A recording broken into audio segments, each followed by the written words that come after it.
Assalamualaikum warahmatullahi wabarakatuh. Alhamdulillahilladzi arsala rasulahu bil huda wa dinil haqq liyudhhirahu 'ala dini kullihi wa kafa billahi syahida. Asyhadu an la ilaha illallah wahdahu la syarikalah wa asyhadu anna Muhammadan 'abduhu wa rasuluhul mab'uuts la nabiyya ba'da. Allahumma shalli wa sallim wa barik ala sayyidina Muhammadin wa ala alihi wa ashabi ajma'in, amma ba'du. Sahabat Zakat TV yang dirahmati Allah Subhanahu wa taala, apa kabar iman Anda hari ini?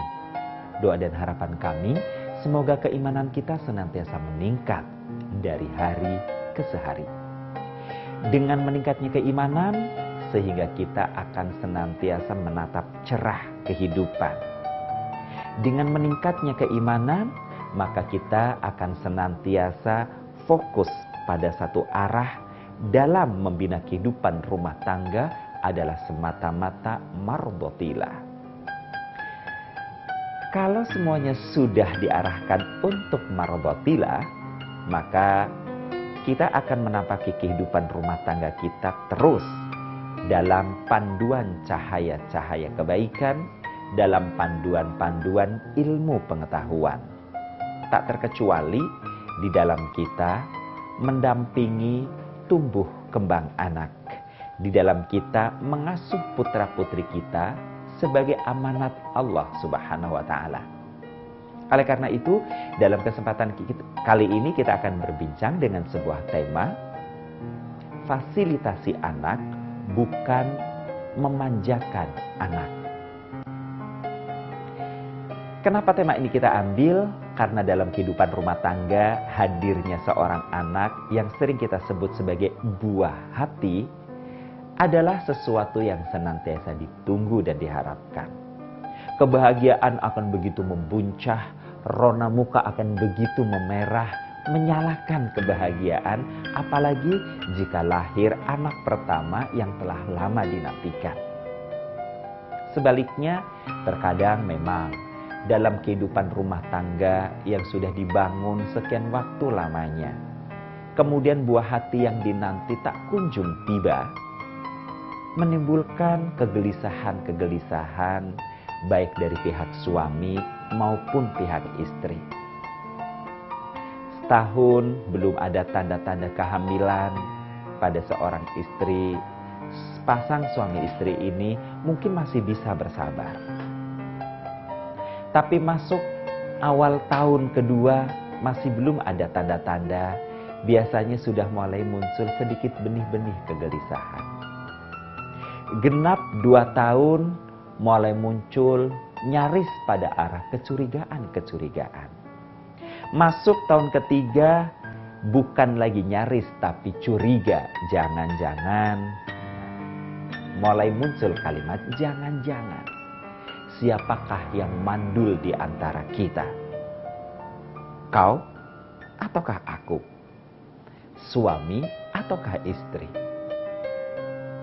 Masuk tahun keempat apalagi? Sudah semakin tidak karu-karuan. Muncul mulai prasangka-prasangka. Apalagi jika ikhtiar kemanusiaan sudah dijalankan. Periksa ke dokter, konsul kepada tabib, melakukan advis-advis yang disampaikan oleh orang kepadanya dari para ahli dan lain sebagainya. Bertambah lagi kemudian bisik-bisik dari orang yang tidak suka. Itu semakin menambah kegelisahan. Bukan hanya menambah kegelisahan, tetapi juga menambah prasangka-prasangka kepada Allah Tuhan semesta alam. Mulai muncul pertanyaan-pertanyaan di balik doa-doa.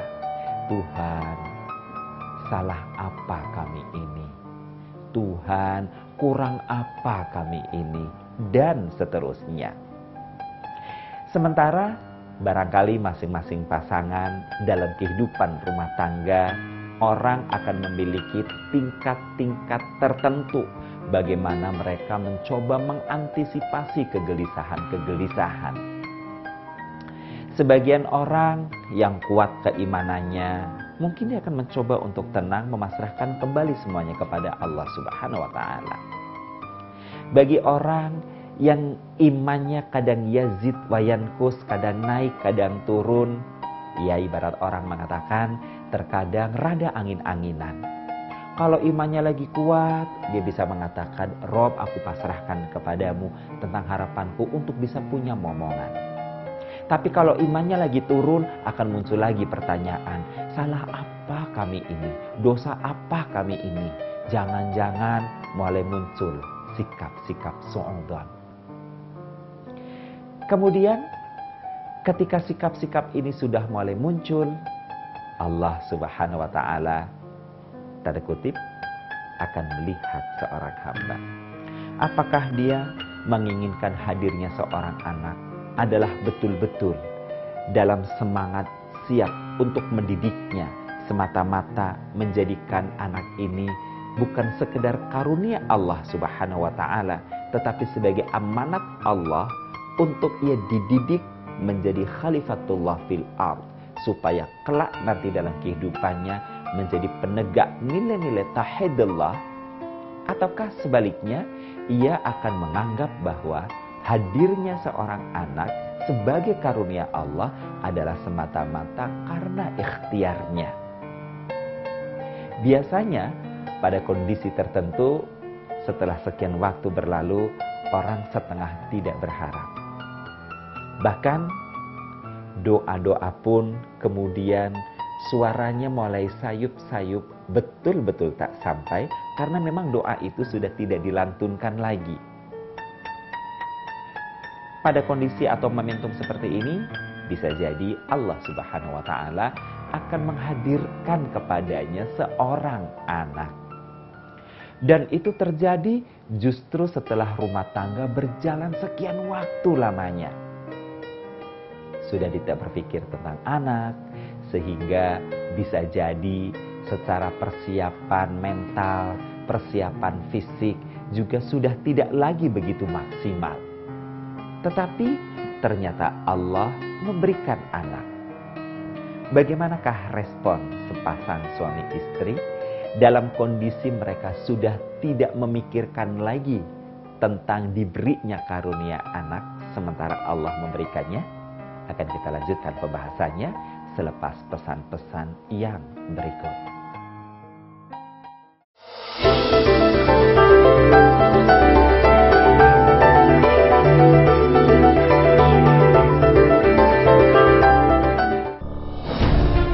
Ketika keindahan dunia merebak keselarasan, berbagi kemesraan.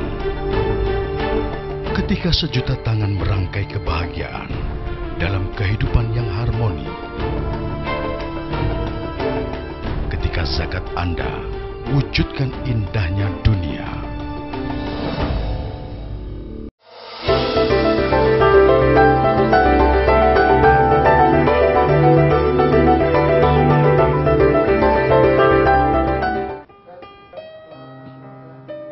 Terima kasih Anda masih bersama dengan Zakat TV.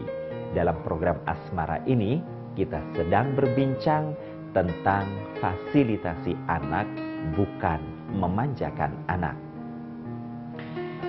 Ketika pikiran untuk diterimanya doa, dikabulkannya oleh Allah Subhanahu wa Ta'ala untuk lahirnya seorang anak sudah tidak ada lagi dalam benak pikiran sepasang suami istri, bisa jadi Allah justru memberikan kehamilan kepada seorang istri. Begitu bahagianya, biasanya pasangan ini pun akan mempersiapkan segala sesuatunya. Persiapan mulai dari sekedar konsultasi ke bidan atau ke dokter, atau mungkin kepada orang-orang yang lebih paham tentang ilmu merawat janin, sampai kemudian persiapan tentang pakaian, persiapan tentang tempat tidur. Bahkan sebagian orang ada yang sudah mempersiapkan mainannya. Anaknya belum lahir, sepedanya sudah ada. Anaknya belum lahir, motor-motoran atau mobil-mobilan mainannya sudah disiapkan. Anaknya belum lahir, kamarnya sudah disiapkan. Bahkan kamarnya dihias bagaikan kamar pengantin. Begitulah ungkapan kebahagiaan pasangan-pasangan di dalam mereka menyambut hadirnya seorang anak. Namun, seperti yang sudah saya ucapkan di depan tadi bahwa ketika kita menerima karunia anak dari Allah Subhanahu wa taala, apakah kita akan menganggapnya, mempersepsinya karunia ini hadir disebabkan ikhtiar kita, disebabkan doa-doa kita? Berhenti sampai di sini cara pikir kita, ataukah pola pikir kita lanjutkan? Ini adalah karunia Allah, buah dari doa dan ikhtiar kita.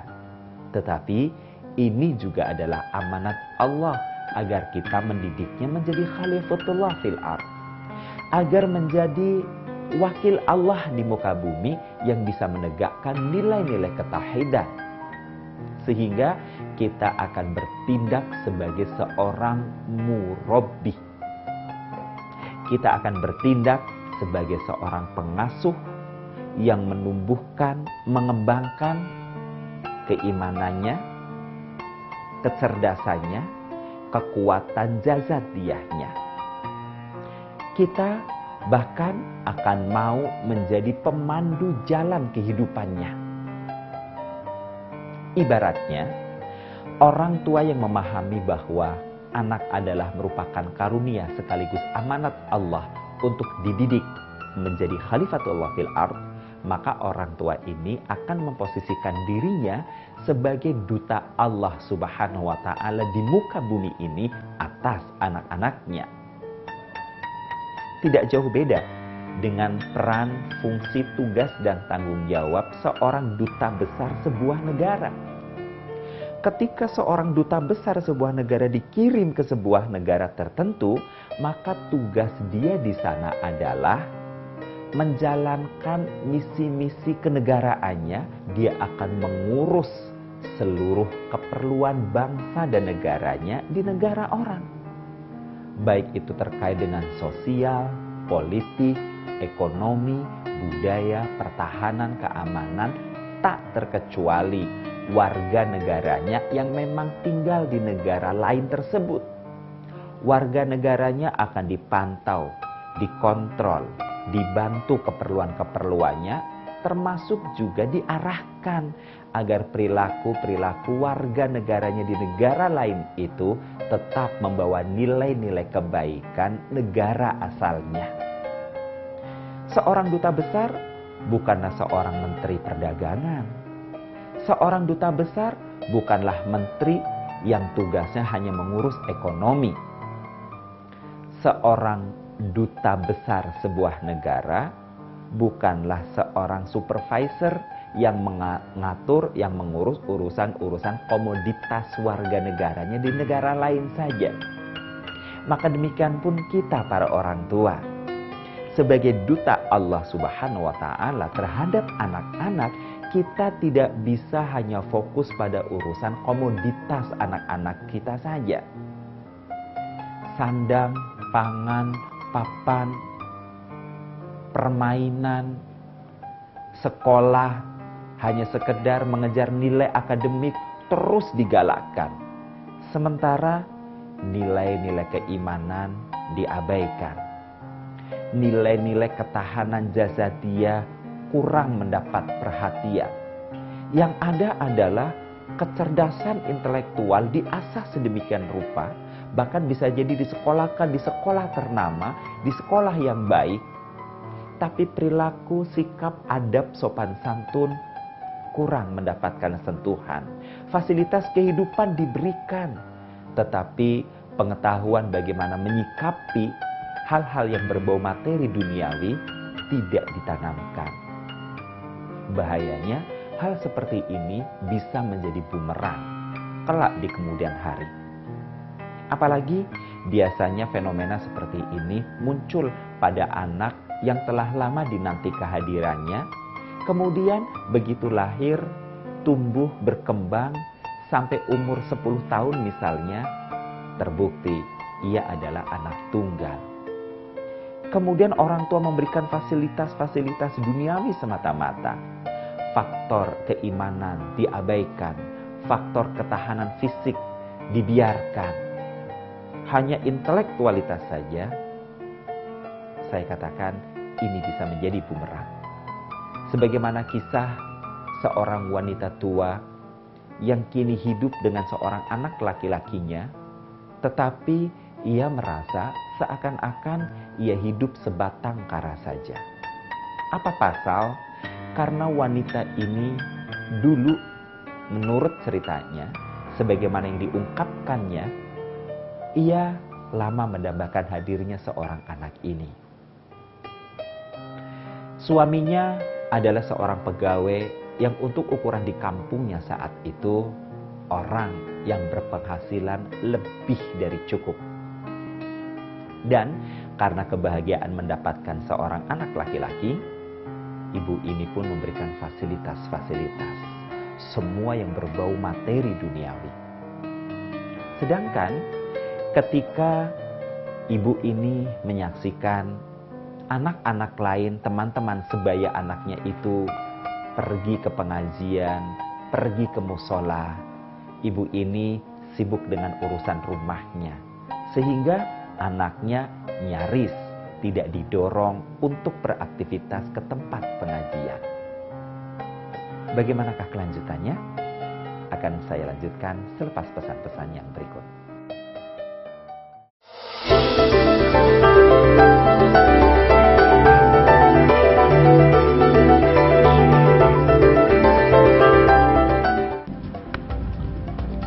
Semangat kemenangan harus berasal dari sportivitas yang datang dari hati.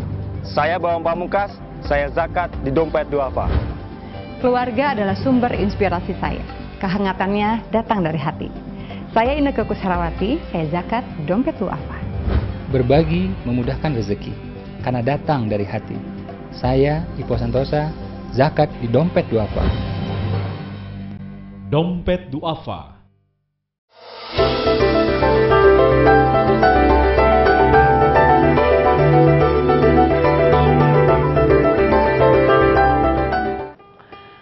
Ibunya terlalu sibuk mengurus urusan rumahnya, mulai dari membersihkan lantai, membersihkan furnitur, bahkan properti-properti lain. Maklum, ibu ini memang tidak begitu menghendaki adanya campur tangan pembantu untuk membesarkan sang anak. Sementara suaminya sibuk bekerja, berangkat pagi, pulang malam. Demikian terus terjadi berhari, berbulan, bertahun, hingga sang anak tumbuh menjadi remaja. Begitu menjadi remaja, ia sudah mulai mengenal pergaulan yang jauh lebih luas. Dalam pergaulannya yang jauh lebih luas itulah, ibunya pun juga tidak terlalu mengontrol tentang nilai-nilai keimanannya. Anaknya seakan-akan diberikan kebebasan memilih. Datang ke pengajian boleh, tidak pun tidak apa-apa, yang penting belajar pelajaran sekolah selepas pulang dari sekolah. Ternyata dalam usia sang anak menginjak remaja di tingkat SMP itulah takdir kematian sang bapak tiba. Sehingga kini sang ibu menjadi single parent. Ia besarkan anaknya dengan segala daya dan upaya. Namun karena terjadi kesenjangan ekonomi yang cukup jomplang, semula mendapatkan uang bulanan dari sang suami yang cukup memadai dan besar jumlahnya, kali ini hanya mengandalkan sedikit uang pensiun, maka sang ibu pun kemudian berjibaku melakukan aktivitas jual makanan demi membesarkan sang anak. Rupanya kesibukan mempersiapkan bahan-bahan makanan, memasaknya, menyajikannya, menjualnya, memakan cukup waktu. Terus waktu berlalu, sang anak semakin tidak terkontrol, pergaulannya semakin luas keluar. Tingkat SMA sang anak mulai jarang pulang. Sang ibu kelak di kemudian hari baru mulai tertegun ketika anaknya sudah mau lulus SMA. Ditanya mau kuliah atau tidak, anak ini mengatakan tidak. Tapi ibunya mulai curiga karena anaknya sering pergi keluyuran, nongkrong dengan anak-anak tongkrongan yang memang orang-orang sudah banyak memberikan informasi kepada sang ibu, anaknya hanya nongkrong-nongkrong saja tidak jelas.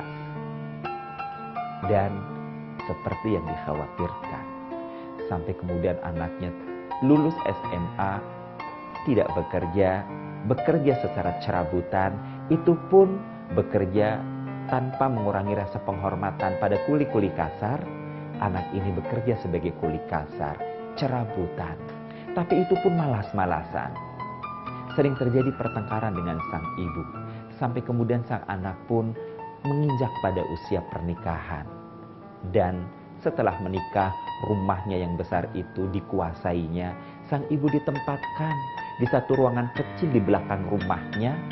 Dan karena keterbatasan ekonomi sang anak pun, sang anak tidak bisa memberikan makan yang layak kepada sang ibu. Ibu ini pun kemudian menjadi bersedih. Sedih kenapa dulu terlalu memanjakan anak.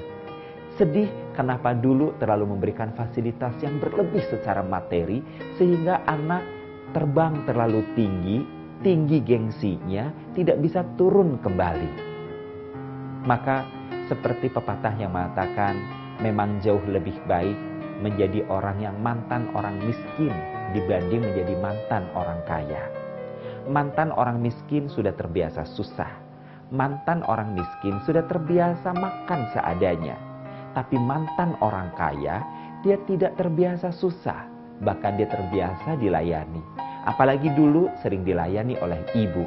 Kini ibu sudah mulai sepuh. Jangan melayani. Bahkan ibu pun sebenarnya butuh untuk dilayani. Jangan sang ibu bisa memberi. Kali ini pun ibu nunggu diberi. Dalam usianya yang semakin renta dan rapuh itu, ibu ini hanya bisa mengeluh, menyesal akan apa yang telah dilakukannya di masa yang lalu. Dan yang lebih mengenaskan lagi adalah sang anak jauh dari Allah Subhanahu wa Ta'ala. Islam memang, tetapi hanya sekedar KTP saja. Sudah menikah dan sudah punya anak memang, tapi malu mengajak istri dan anaknya untuk pergi ke tempat-tempat majelis taklim. Sudah punya anak dan istri memang, tapi sholatnya hanya 2 kali dalam setahun, yakni Idul Fitri dan Idul Adha. Itu pun dilakukan karena lebih didorong oleh kondisi lingkungan. Ia malu jika tetangganya berduyun-duyun datang ke tempat sholat, sementara ia berada di rumahnya sendirian. Oleh karena itu, ketika kita memberikan pendidikan kepada anak, mengawal tumbuh kembang anak, 3 faktor yang perlu kita perhatikan dengan sebaik-baiknya adalah, pertama sekali, faktor keimanan. Fasilitasi hal-hal yang terkait dengan keimanan, mulai dari pakaian-pakaian untuk keperluan ibadah, fasilitas untuk belajar ilmu agama, itu tetap harus diberikan. Yang kedua adalah faktor intelektual.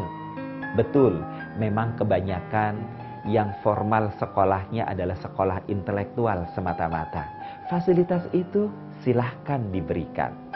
Namun jangan lupa gabungkan antara fasilitas ilmu-ilmu agama dengan ilmu-ilmu keduniawian, ilmu-ilmu keterampilan. Meskipun kita harus mengeluarkan biaya yang besar untuk itu, tetapi ilmu agama yang bersanding dengan ilmu umum akan membuat anak-anak kita senantiasa sadar siapa dirinya dan siapa Tuhannya, kemudian apa yang harus ia lakukan antara dirinya terhadap Tuhannya. Baru yang ketiga juga adalah faktor ketahanan tubuh, faktor kesehatan, fasilitas-fasilitas makanan, fasilitas-fasilitas rekreasi, dan pada saat berekreasi pun orang tua bisa sekaligus mengajak anaknya untuk tafakur kauniyah, memikirkan alam ciptaan Allah Subhanahu wa Ta'ala. Sehingga nilai-nilai ilahiyah, kalimat-kalimat Allah senantiasa terselip di dalam aktivitas-aktivitas sang anak. Berbicara tentang ilmu akademik, ilmu kecerdasan otak, ada kalimat Allah. Berbicara tentang ketahanan fisik, berolahraga bersama dengan anak, meskipun tidak terlalu sering, tapi dengan periodik tertentu, terselip juga kata-kata Allah Subhanahu wa Ta'ala. Misalnya saja, sebagaimana pesan Rasulullah Sallallahu Alaihi Wasallam, al-mu'minu qawi khair wa ahabba minallah. Seorang mukmin yang kuat itu lebih baik dan lebih dicintai Allah minal mu'minina dha'ifa, daripada mukmin yang lemah. Dengan 3 kekuatan yang diberikan fasilitas yang memadai inilah, mudah-mudahan kita bukan termasuk orang yang sekedar memanjakan anak, tetapi kita adalah orang yang memberi fasilitas kepada anak. Sekali lagi, meskipun dengan harga yang sangat tinggi, tetapi anak-anak kita terdidik kelak memikul beban tanggung jawab sebagai khalifatullah fil ardh. Semoga bermanfaat untuk kita semua. Billahi taufik wal hidayah. Wassalamualaikum warahmatullahi wabarakatuh.